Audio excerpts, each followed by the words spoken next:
In lecture 2, we talked about getting to the underlying cause of the problem as one of the key principles for holistic integrative medicine. And when I got to think about that as a physician, and I was conducting the research that I discussed, I had to teach myself something about food. Because remember, I was supposed to teach heart patients how to become vegetarian. So I'm going to tell you a true story. I drew my blood, just like I drew my patient's blood. And I ran my own cholesterol level. And I was shocked. I couldn't believe it. I've always been thin. Not that that makes a difference. And I found that my cholesterol level was 320. And I thought, oh my God, I'm going to die of heart disease. Well, of course, we know it's more than just about cholesterol. But that has sent me on a journey of learning everything I can about nutrition and how we can use nutrition for health. So one of the key roots to our tree is micro and macro nutrition. Hippocrates had it right. Hippocrates said, food is medicine. Why didn't we listen to it? If you look in Ayurvedic medicine, again, medicine that comes from India, they have a proverb that says, with the right food, medicine is of no need. With the wrong food, medicine is of no use. Isn't that fascinating? So the wisdom of the ancients is telling us something about food. We also have the science today to take it to another level. We have now validated what Hippocrates is saying. If Hippocrates is saying food is medicine, we now have research that shows us why.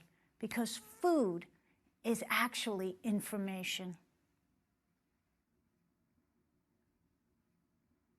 What that tells us is that what we eat can have profound effects on our physical body.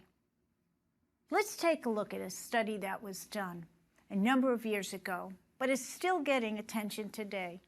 It's Campbell's work called the China Project. And what he did was ask a simple question. He said, let's take a look at 50 diseases in rural China, and let's compare them to the United States. And let's see if we can learn something about the food in China versus the US that can explain diseases. This is what he found.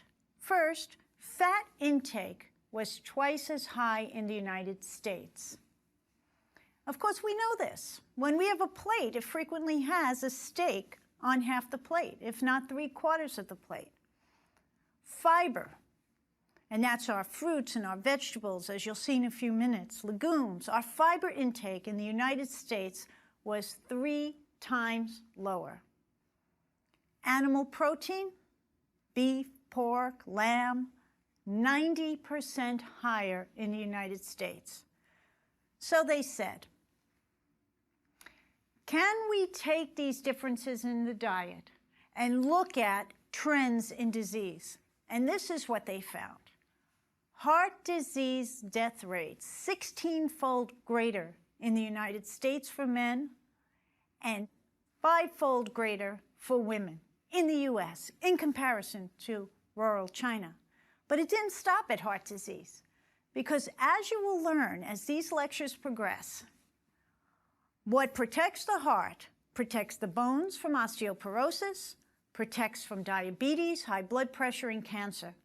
So it was no surprise to me that in the United States we had more cancer, more osteoporosis, more diabetes, and more high blood pressure than in rural China.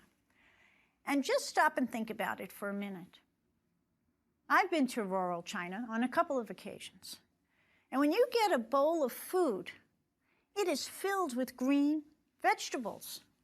And I know everyone is thinking bok choy and things like that, and that would be right. For those that eat meat, meat on top is a garnish. It's not taking up 3/4 of the plate. So what can we learn from Campbell's study? What kind of information does it give us? Well, it tells us that food is linked to positive and negative health outcomes. It tells us what we eat matters. Just like Hippocrates said, food is medicine. With the right food, we don't need medicine.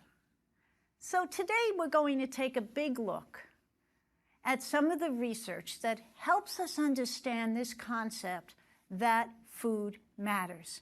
Because my goal is to show you that there is science behind nutrition and the nutrition recommendations that we are going to make throughout this course. Now, I have a colleague named Dr. Vogel, and he's a great cardiologist. And he likes to do a lot of experiments. And one of them, he puts a blood pressure cuff on the arm, and he pumps it up, and then he looks at the body's ability to dilate the blood vessel when the cuff is released. We have a term for this. It's called looking at endothelium-derived relaxation. Well, we don't need to know all that. All we know is that foods can impact the ability of our blood vessels to dilate. What he did was he had people come into his office and eat a high-fat meal. Now, I already knew high-fat meals were a problem as a cardiologist because this is what I would hear in my practice. Hey, Dr. G, we went to the restaurant. I had a big meal. I got up and I was walking to the parking lot, and all of a sudden I got chest pain. I had to stop and take a nitroglycerin. Why does that occur? Well, it occurs because the fat in the meal gets broken down into what we call VLDL, big particles that just float around the bloodstream. They can literally block blood vessels. But also what Vogel taught us is that the high-fat meal keeps a blood vessel from dilating for as long as 6 hours. So think about that. Have you ever had a high-fat meal and you thought, why did I just do that? Why did I eat that? Because you don't feel good afterwards. 6 hours, the ability of the blood vessels to the heart now, think about that. It's not getting blood flow for 6 hours at its maximum, just from the food. Well, one of the other areas I have to deal with in my practice is fad diets. And everyone wants to be on a particular type of named diet. Some people want to be really low fat. Some people want to be really high fat and low carb. And so I said, let's take a look at the research. Let's take a look at what happens to blood flow to the heart when we take people and place them on a low-fat diet, and what happens to blood flow to the heart when we put people on a high-fat diet. And this beautiful research was done by Dr. Fleming. What he did was look at blood flow scans to the heart muscle. This enables us to tell, are the arteries delivering enough blood to the regions of the heart? And what he found was this. If you take someone on a low-fat diet, you improve the blood flow to their heart muscle. If you lower the fat, you improve the blood flow. Well, this is sort of what Ornish showed. But what else did he show? He showed that if you take someone with good blood flow, this is really important, and you place them on a high saturated fat diet, beef, pork, lamb, gravy as a beverage, really high fat, the blood flow to the heart muscle is diminished. Well, for me as a cardiologist, that gives me a lot of information. That tells me, along with what I know about the inability of blood vessels to dilate, that the high-fat diet is not benefiting my heart patients. Today, the research is coming out over and over again that's linking red meat and processed meat, cured meats, to colon cancer. One such study was conducted by the NIH. Over 3,000 Americans were looked at between the ages of 50 and 71.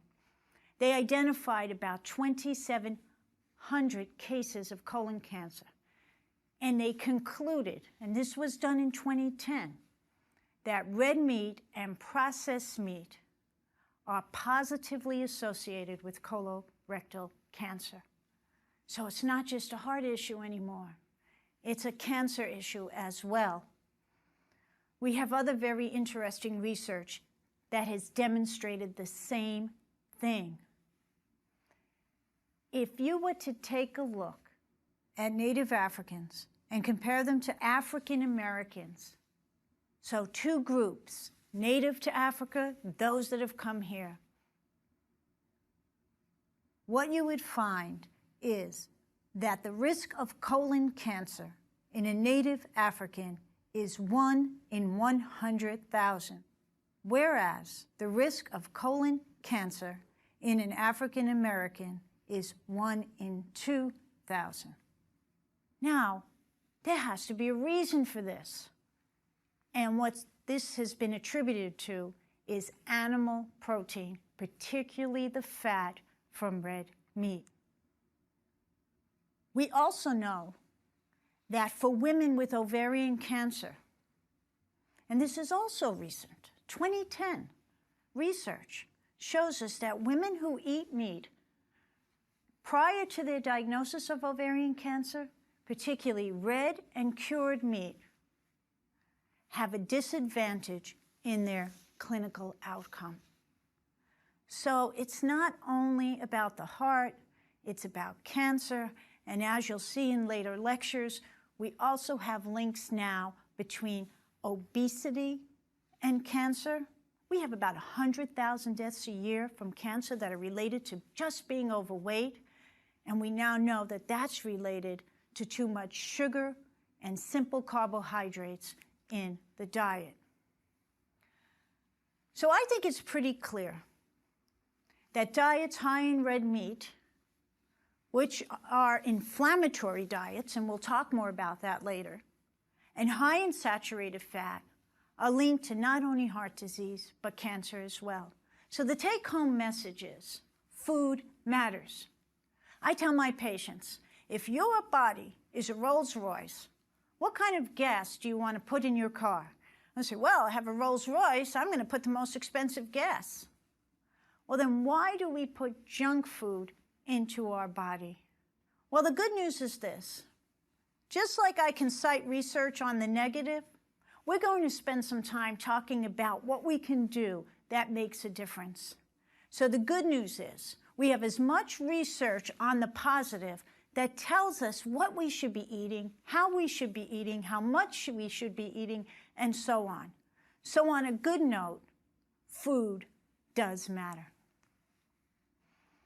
Now, I can show lots of studies. And of course, I'm only going to quote studies that are in major medical journals. Nothing is coming from the Journal of St. Elsewhere. So from the archives of internal medicine, we learn that fruits and vegetables, whole fruits and vegetables, particularly green leafy vegetables, protect against heart disease. We also know that fruits and vegetables protect against stroke. And in a later lecture, we'll be talking about specifically which ones. Green leafy vegetables are high in calcium, high in magnesium, very low in sugar. There's no sugar. Doesn't spike up your insulin level. So no surprise to me that they protect against heart disease. Now, I mentioned in a previous lecture that I did some research with Dr. Dean Ornish. And that's what led to my taking my own blood, starting to learn about nutrition, going to yoga class. And what we showed in that research was that we can improve blood flow to the heart muscle with just lifestyle change. Diet, exercise, vegetarian diet, and support groups. We actually were able to demonstrate in certain patients that we can reverse plaque in vessels. And I want to say that again because a lot of patients ask me, can I reverse the plaque in my vessel? And the answer is yes. We can turn on the right types of good proteins, like the good HDL, which you'll learn more about, and pull plaque right out of the artery. So I thought about how I was raised, because I have a grandmother who came from Italy, and I was raised by my grandmother. And I wasn't raised on packaged food. We always sat down for our meals. My grandmother prepared all the meals. The whole family came together for the meal. And as you'll see later, that does make a difference. But it was what she served that I began to think about. Even though my grandmother was living in New York, in her mind, she was still in Calabria, Italy. She was serving the same foods. As a matter of fact, one of my grandmothers, who came from Naples, was growing all her own fruits and vegetables, and she was making wine in the basement. So I thought about, what kind of food did we have on the table? Well, we had lots of green things like escarole. My grandmother had a gallon of olive oil that was too heavy for me to pick up even today, that she would just put on the food. She was always sautéing garlic. She was always using rosemary, basil everywhere, fresh tomatoes, salads. Yes, we had pasta, but not in huge amounts. Small amounts of pasta. We had mushrooms and we had green beans. So what she took with her from Italy back to New York was what everyone now calls the traditional Mediterranean diet. And this diet, over time, has gotten a lot of press because there are pockets in Italy, for example, where people don't have heart attacks. And yes, epidemiologists have gone in to study them, and at the end of the day, they always conclude, oh, the reduction in heart attacks, the lack of heart attacks, and so on, is related to the Mediterranean diet. And we have some studies that support this. A very large trial was done looking at people who already had documented coronary disease. This was called the Lyon Heart Study. It was a 5-year trial. And it basically told people to eat the way my grandmother would have cooked for them. So they were told to eat more beans, eat more veggies, get their lentils in. They were told to use, in this particular study, canola oil, but they certainly could have used olive oil. But they were asked to do something else. They were asked to eliminate saturated fat, beef, pork, and lamb. Hold it to a minimum. Eat more of the fish. They were asked to eliminate butter. They were asked to eliminate cream. Now we just heard how saturated fat is not good for the heart, not good for cancer. So what did they find? The study results were amazing.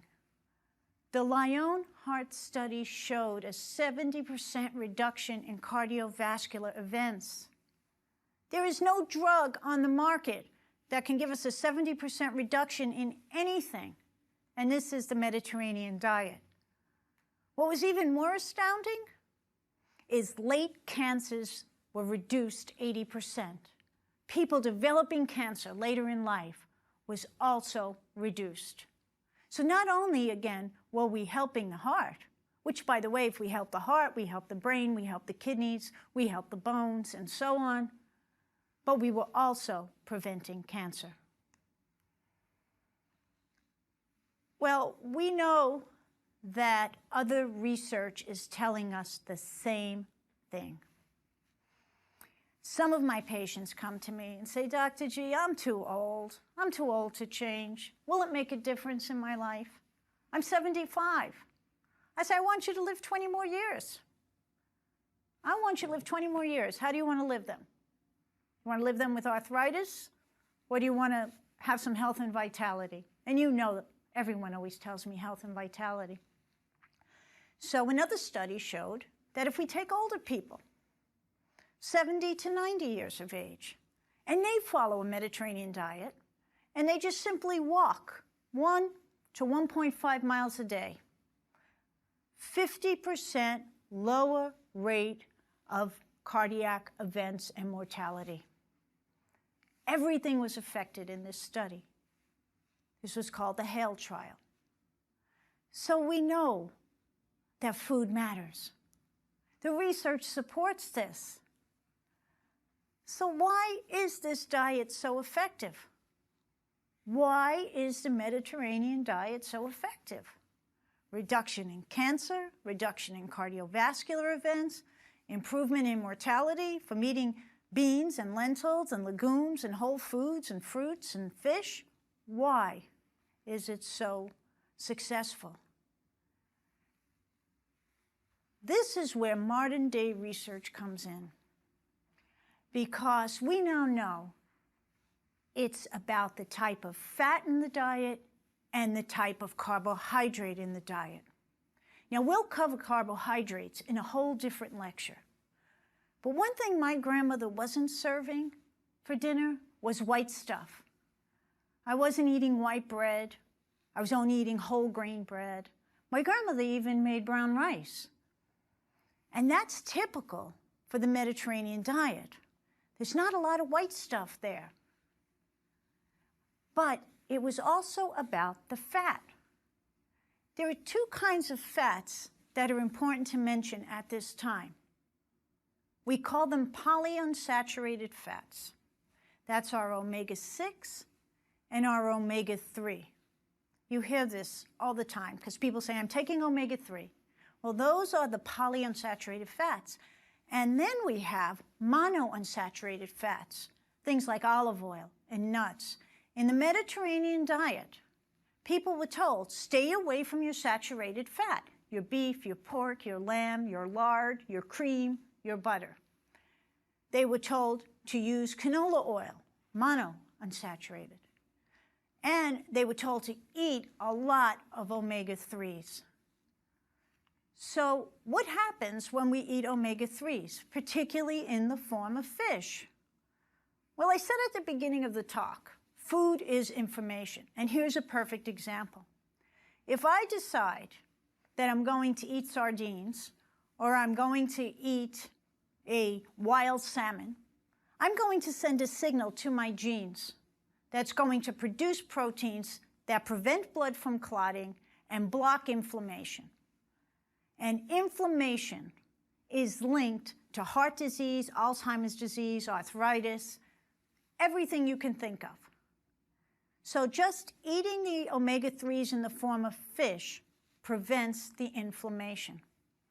We think that that is one of the key ingredients for the Mediterranean diet success. Well, so does the American Medical Association. The American Medical Association had this to say: substantial evidence indicates that diets using non-hydrogenated fat, and we will talk about fats again throughout this course, whole grains as the main form of carbohydrate. And just as an aside, I tell my patients, if you can roll your bread into a little ball, throw it out. I want real whole grain bread. An abundance of fruits and vegetables and adequate omega-3s can protect against heart disease. So this is what the Journal of the American Medical Association has to say. No hydrogenated fats, no partially trans fats, no partially hydrogenated oils, good fats, which we'll talk about, like olive oil, like canola oil, like nuts, whole grains like beans and lentils and legumes, fresh fruits and veggies, and omega-3s. Well, I was really pleased in 2009 to see another research article come out. Again, the Journal of the American Medical Association published an article saying walking every day, physical activity, and eating a Mediterranean diet lowers the risk of Alzheimer's disease. Think about that. Now we've discussed cancer, heart disease, and now Alzheimer's disease. And I think you can probably see where I'm going with this. There's really no diseases. It's just mechanisms that lead to disease. We like to name them and place them in a silo. But what's good for the heart is good for the brain. And, by the way, it helps to prevent cancer. So, I tell my patients, I want them to think about their food as medicine. I want them every day to look at what they're eating. Sometimes I have them keep a food journal or a food diary. I'll ask them to write down everything on 2 weekdays and 1 weekend day.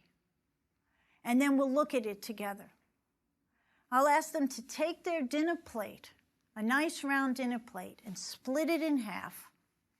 And then I'll tell them, I want you to fill one half of that plate with something green leafy vegetables, broccoli, asparagus, escarole, all your greens. I want you to fill that half of the plate with. And then I tell them, take the other half of the plate and divide it in half. And one half of that is going to get your whole grains. And in this case, I tell them your brown rice, your wild rice, your beans, your lentils, and we'll talk more about this in the next lecture. And then, on that little quarter of a plate that's left, I say we have to include our good fats. So we have to start thinking about, do I have a handful of nuts? Do I have a tablespoon of nut butter? Do I have some olive oil or a little piece of avocado? And then I have them pick their protein. And the protein, which we will talk about again, can be something like tofu, or it could be wild salmon, or it can be an omega-3 powerhouse food. And I'll give you a little tip into the next lecture. We're going to learn an acronym, which is SMASH, for our high omega-3 foods. So the S is for sardines, the M is for mackerel, the A is for anchovy, the second S is for salmon, good wild sockeye salmon, and the H is for herring. So at the end of the day, what we eat sends a signal to our genes to tell the gene to produce a protein that either prevents heart disease, prevents Alzheimer's disease, prevents arthritis, prevents inflammation. Or we can choose to eat the wrong foods, foods high in white refined flour, high in sugar, simple carbs, and that's going to send a signal to our genes that's going to produce proteins that, quite frankly, break us down, give us arthritis, give us back pain, give us shoulder pain, give us heart disease, and cause us to lose our memory.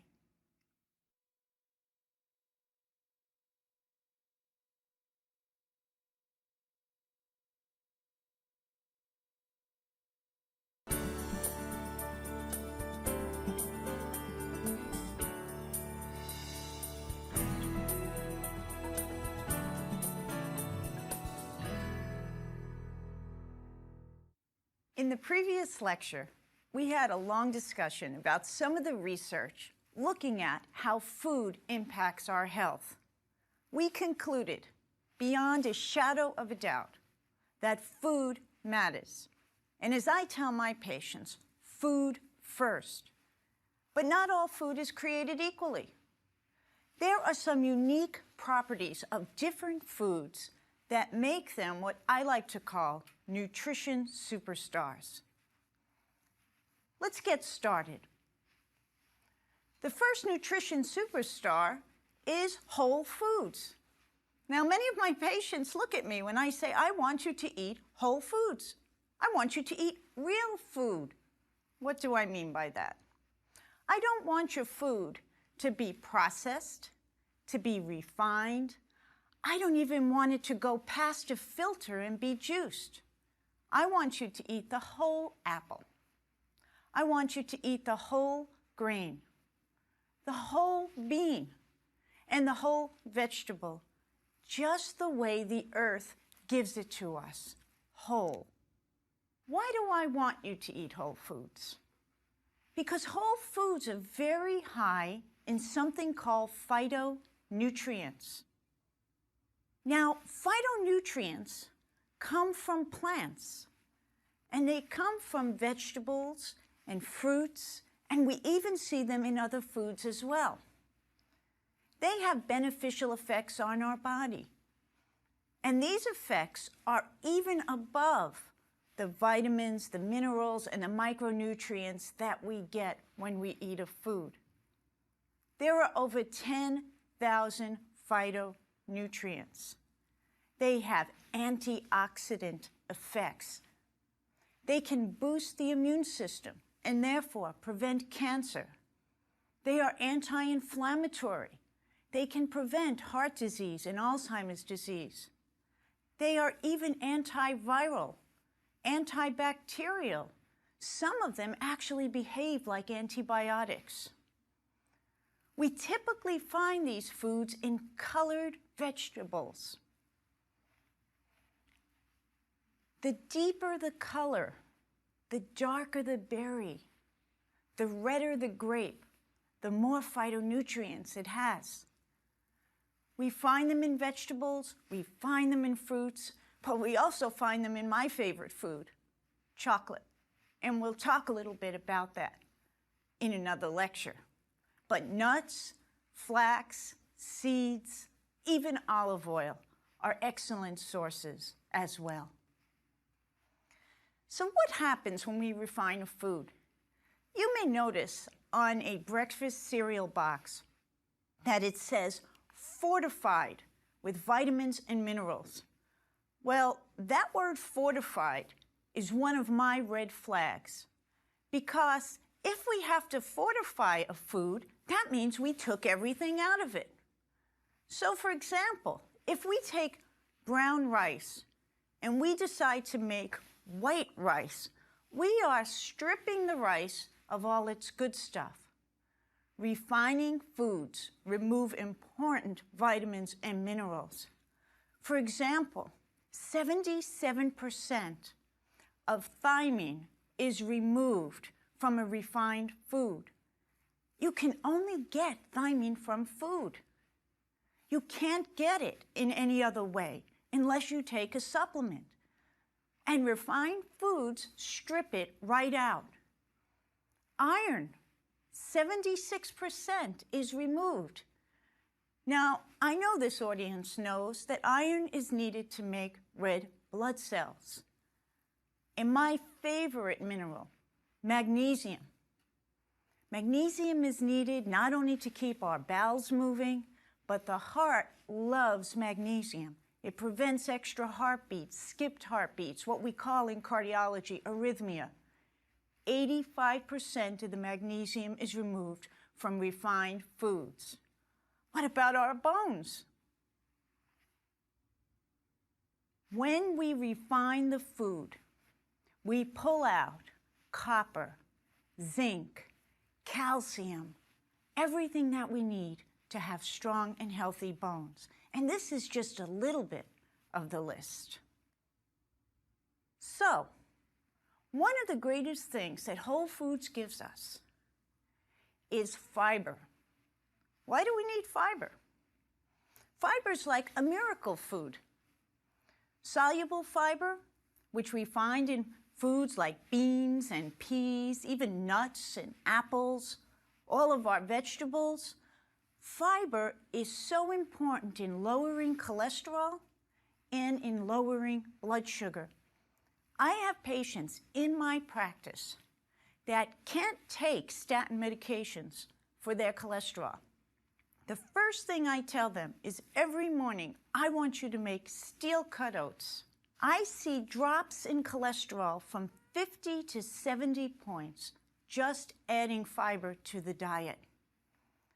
How does it work? fiber binds the fatty acids right in the intestine and pulls them out of the body. It also blocks the quick absorption of sugar. Let me give you an example. When we eat a whole food, when we eat an apple, we do get sugar. An apple has natural sugar. But we also get the fiber from the apple. So when we eat the whole apple, the fiber slows down the absorption of the sugar from the apple. Therefore, we don't spike up our insulin level. Insulin leads to inflammation. It puts weight on in our midline. Insulin's a really bad player for us. If we decide, let's take that apple and make apple juice, and we run that apple through a series of filters and we come out with apple juice, and we drink the apple juice, guess what? We've removed all of the fiber. And by removing the fiber, the juice goes right into our bloodstream. The body sees it as sugar, sugar, sugar, sugar. Turn on the insulin. We turn on the insulin, and all of a sudden we get high for a few minutes, and then the insulin drops our blood sugar back down. So we want to use the whole food with the fiber. There are a couple of categories that are really important. Let me give you 4 of them. When you're thinking about adding fiber, go to these categories and see what you like. The first is whole grains. I already mentioned the steel-cut oats. They are a perfect example. Throw some psyllium seeds or take some psyllium, add it into your diet. It is one of the most potent sources of soluble fiber. Then take a look at your fruits. I want you to have 2 to 3 whole fruits a day. And I want you to have the good ones, the dark berries. Have an apple. Have some legumes, beans. That's our 3rd category. And of course, one of my favorites of all are vegetables.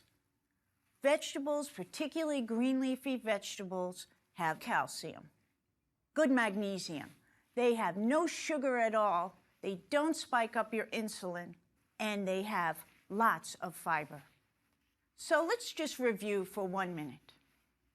Let's go through again why we should eat fiber.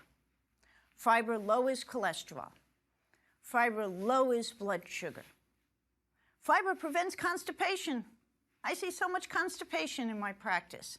Just adding fiber in will help to prevent constipation, regular bowel movements. If you have those out pockets of the colon called diverticular disease, fiber can move the stool through the colon, get past those pockets, and prevent any flare-ups of diverticular disease. So adding fiber in, ideally 35 grams a day, has enormous health benefits. Now, there's one caveat I have to tell you. Don't listen to this lecture and decide, I'm taking 35 grams of fiber all at once. Not a good plan. You have to gradually add the fiber into your diet, especially if you're not used to eating it. Because if you just decide all at once, 35 grams, that's what Dr. G said, you won't like me because you'll have a lot of gas and a lot of bloating. Now, I mentioned that vegetables are very high in calcium, very high in magnesium, they have no sugar, and they're high in fiber. But there are some vegetables I'd like to call out for a second. And one of those is broccoli. Broccoli has something that's really special. Broccoli has sulforaphane. Now, broccoli gets its resiliency, its ability to protect itself out in the climate by producing something called sulforaphane. How do we benefit from it? Sulforaphane is anti-cancer food. How does that work? Well, when we eat broccoli, we turn on enzymes in our liver, which are called phase 1 and phase 2 enzymes. We turn them on. And when we turn them on, we clear toxins. We get rid of toxins right from our body. So I eat broccoli all the time, whenever possible, with good oils like olive oil, good spices like turmeric or garlic. Now, broccoli has some sidekicks. It has some friends that behave just like it, turn on the same enzymes. And these are your green vegetables like arugula, bok choy, Brussels sprouts, mustard greens, kale. All of these act just like broccoli. And then if you remember the letter C, you can remember some of the good ones that begin with a C. Cauliflower, just like broccoli. Cabbage, another good one. Collard greens, another good one. Watercress and radishes as well. So when I prepare a food plate for my patients, I tell them fill half your plate or unlimited amounts throughout the day of things like green leafy vegetables, kale, arugula, put in the broccoli, put in the bok choy, put in the Brussels sprouts, put in the snap peas. These are the kinds of things that I want you to eat. Now there's another green leafy vegetable that Popeye made really famous, and that of course is spinach. And spinach has another added benefit. It is very high in antioxidant activity, and the research shows it's good for the eyes. So if you want to protect your eyes, or if you already have a diagnosis of what's called macular degeneration, this is when the back of the eye begins to have a problem and people start to lose vision. I want you to start eating lots of spinach. Now, one of the second biggest health crises in our country is, of course, cancer. And we're always looking for foods that are going to impact the immune system. I already mentioned broccoli with the sulforaphane, being able to boost up the immune system, boost up the liver's phase 1 and phase 2 enzymes. There is one other food that's really worth calling out, and that's the mushroom, particularly the shiitake mushroom. Mushrooms are medicinal. You've heard the expression medicinal mushrooms. And just like shiitake, we have maitake, inaki, and oyster mushrooms. One caveat.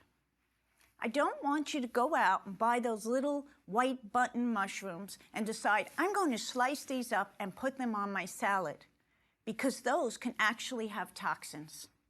And I don't want you to deep fry your mushrooms. I want you to lightly saute them.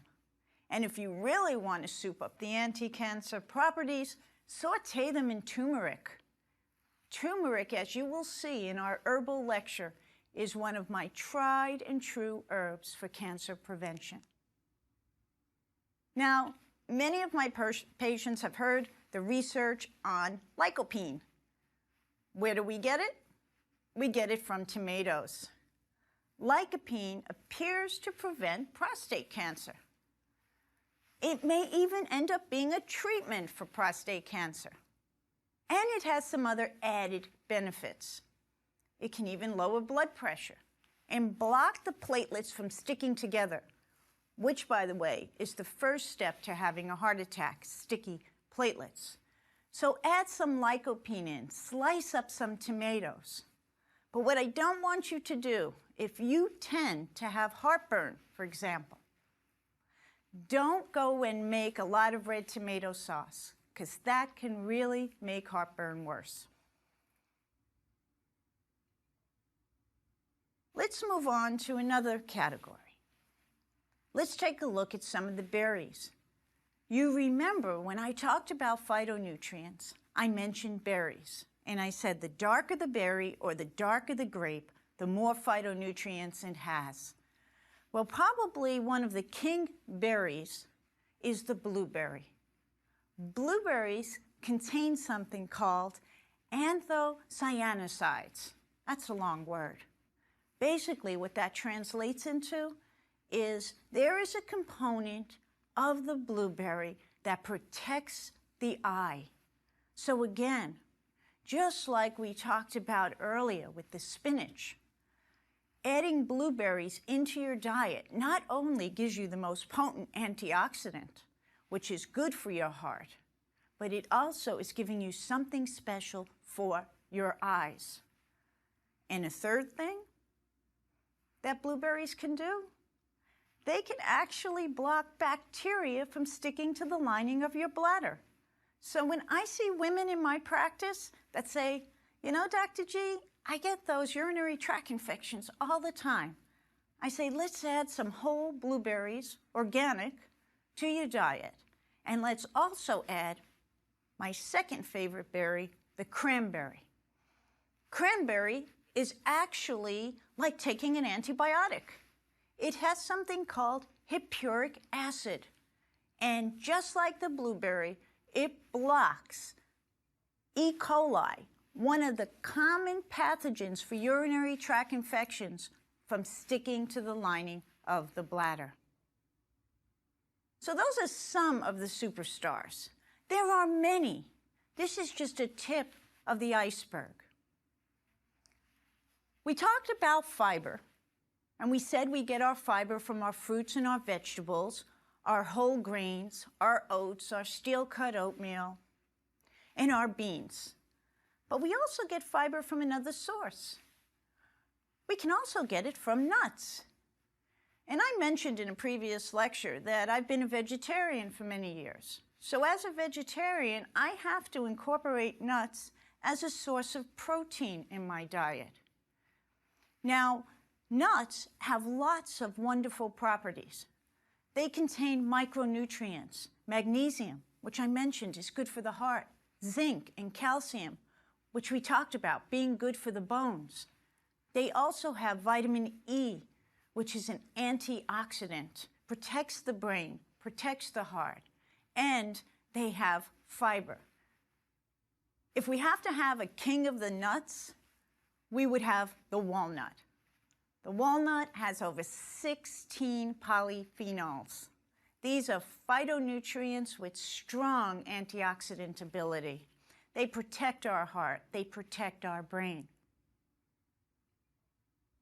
Now, there is one caveat about nuts. You can eat them, but don't eat too many. I tell my patients, don't go to some big store and buy a big thing of nuts like this and eat the whole thing, especially while you're watching TV. Because nuts have a lot of calories. So if you have, for example, 10 walnut halves, or you have maybe 15 or 20 almonds, or 15 or so cashews, you're getting about 180 calories. So that's a lot of calories, but it's good calories. So how do I want you to use nuts? I want you to use them as a garnish. Put them on top of your salad. This morning for breakfast, I had steel-cut oats, and I put walnuts, the king of the nut, on top of my oatmeal. That's how I want you to use them. I also will take nuts like almonds, and I will make my broccoli, just blanch it quickly in a little bit of water. I'll add some turmeric and some garlic, and then put some nuts on top, and that's really a perfect food. One of the common questions I get from my patients is, hey, Dr. G, do I have to buy organic? Does everything have to be organic? It's a little bit more expensive. I can't afford it.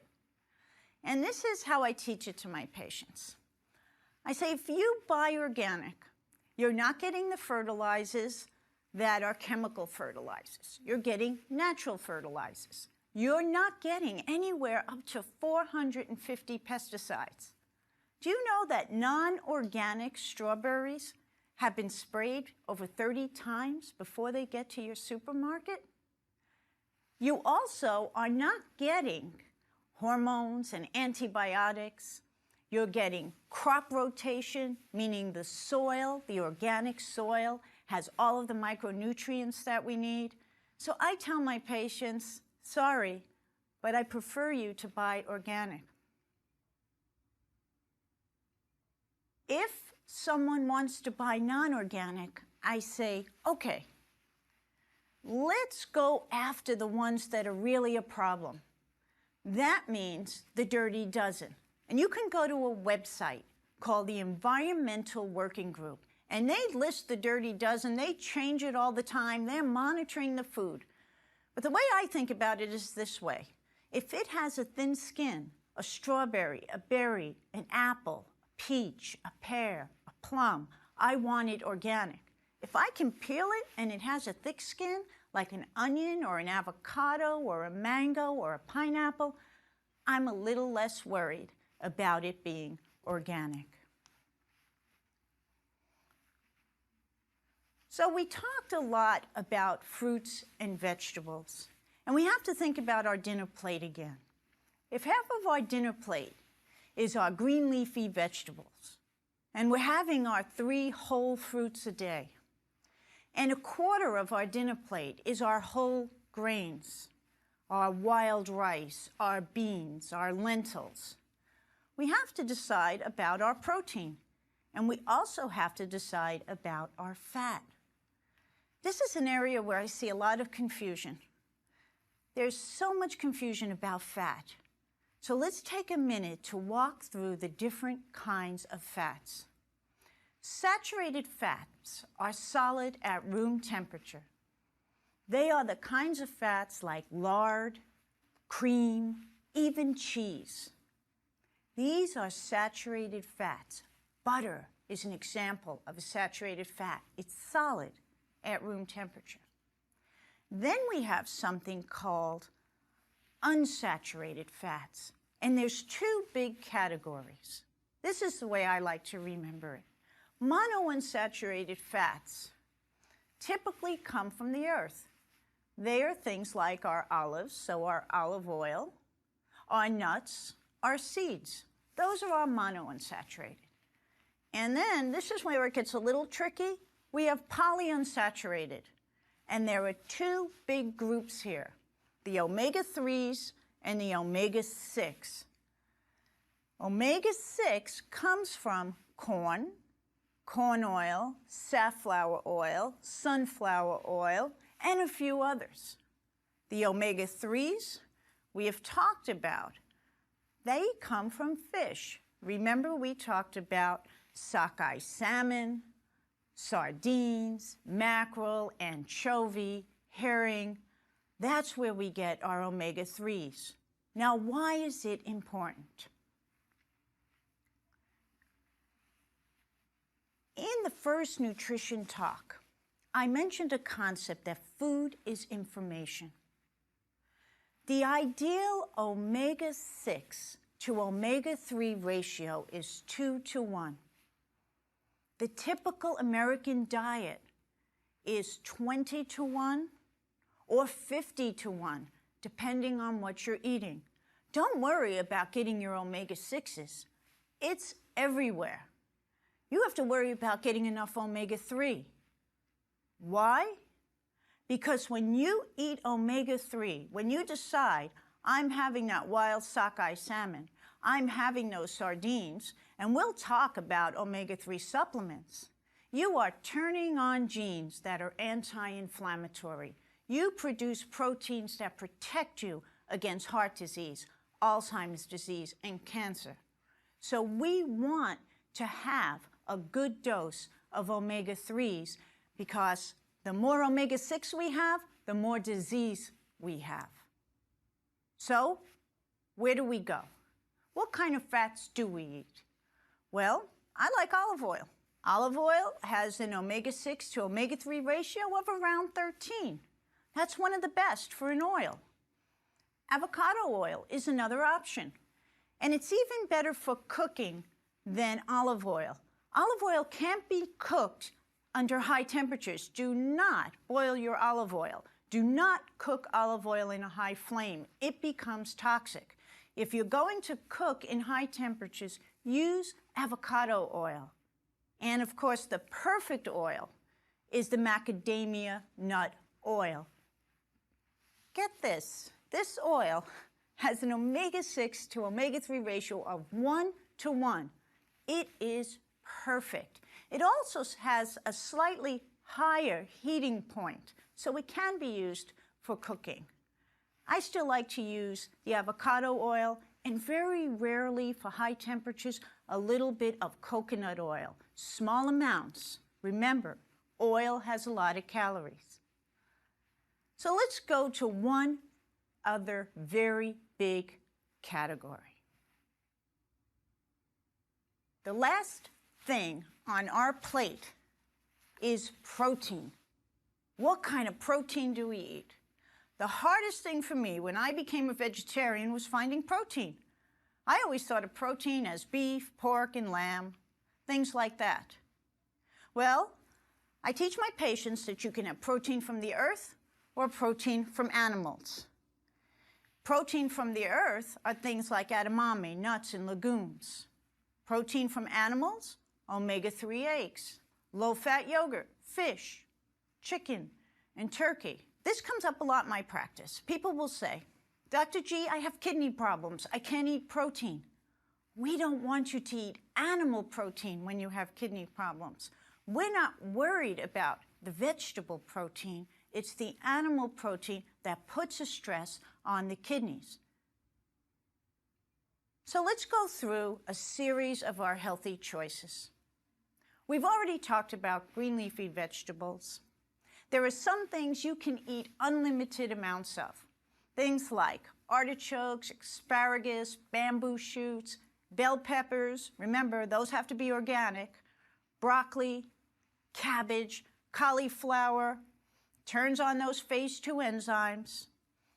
Okra, onions, summer squash, zucchini.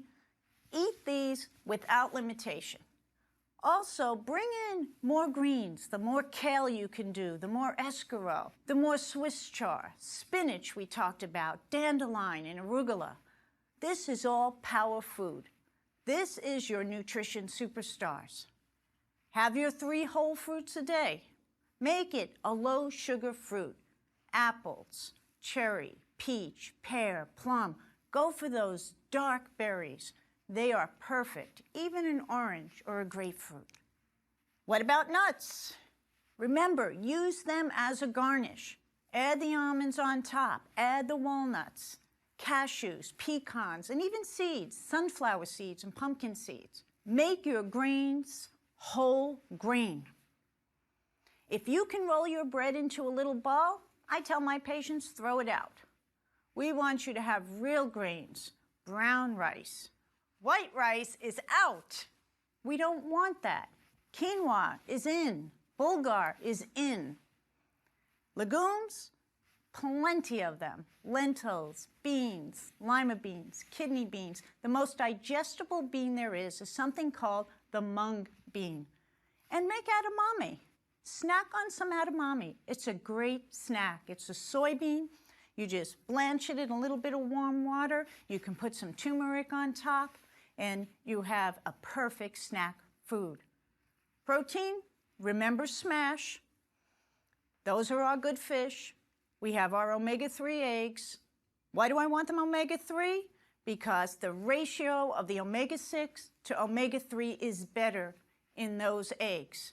Organic yogurts, tofu, tempeh, beans, lentils, all good choices. And use the olive oil, or you can use canola oil. We didn't mention that one, but you can. You can use avocado oil, macadamia oil, small amounts of seeds, olives, nuts, a tablespoon of nut butter. Remember, these are good fats, but just like nuts, they are fattening. So I just want to touch on one other area before we close this lecture, and that's on cooking. I never really thought about how cooking matters. If food matters, cooking matters. The way we prepare a food can lead to the production of really bad chemicals, something called lipid peroxidases, advanced glycation end products, heterocyclic amines. These sound terrible. I don't want to eat them. And I can get them just by preparing food in the wrong way. Let's take a look at the advanced glycation end products.